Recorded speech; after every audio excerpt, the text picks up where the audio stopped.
Salvor doesn't really get it in the same way that, for instance, Gail might, but she knows it's important, and she was brought up knowing about it, like in the same way that at school we learn maths. She learned that psychohistory was a thing.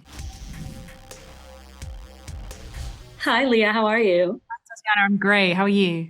I'm doing great. Loving season 2 of Foundation.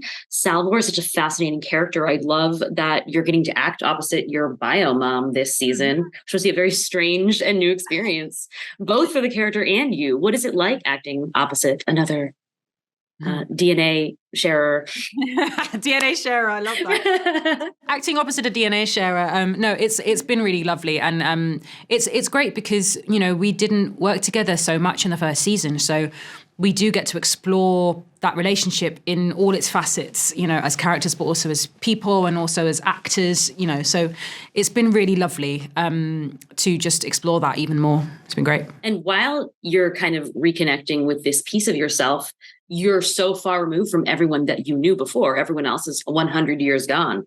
How does Salvor deal with that? And how does that affect your actions this season? It's a big deal when you kind of lose something like that, or you find yourself at such a distance from everything you know. But the nice thing is that, if we look at it, that Gail and Salvor both share that with each other. So they find comfort with each other in that. And that's a lovely thing, to be able to be vulnerable with each other and share that bit of their lives. You also get to spend a lot more time with Harry. How fun is it to be with Jared Harris and also have this very different version of him after 100 years isolation than what you thought of him or what you saw in that hologram other version, Dr. Selden? Yeah, in season 1 we see 2 different Harrys, and it's interesting for Salvor to be able to kind of try and work out what on earth is going on firstly, but working with Jared also is great. He's such a brilliant actor, and we had a lot of fun, the 3 of us, teasing each other in many different ways, and a lot of laughs, a lot of outtakes.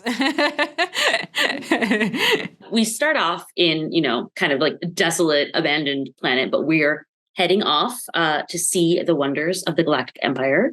Is there a location that is your favorite this season, or that you hope to get to see Salvor in the future? I really we filmed in Prague a little bit of the show, and we had some beautiful sets where there were these huge rocks, and my goodness, it was like walking onto another planet, quite literally. And it's quite incredible to be able to see that and to be able to work there and say that I went to that location. Prague is beautiful, and I'm really, really glad that we got to go there. Absolutely. And then finally, psychohistory seems like a very convoluted idea for tiny minds to process. Just like perhaps Mr. Asimov's work may be difficult for some to parse. How would you describe psychohistory, and how does Salvor view it? I would describe psychohistory as a study of humans, and being able to, with an algorithm, work out what they might do next, based on what they've done in the past. So that's kind of how I describe it. And I think Salvor doesn't really get it in the same way that, for instance, Gail might, but she knows it's important, and she was brought up knowing about it, like in the same way that at school we learn maths. She learned that psychohistory was a thing. So she knows what it is, but she kind of doesn't. She doesn't speak math. Let's just put it that way. I too do not speak math, so I relate. Thank you so much. I cannot wait for everyone to see season 2, and hopefully we get more and dive further in.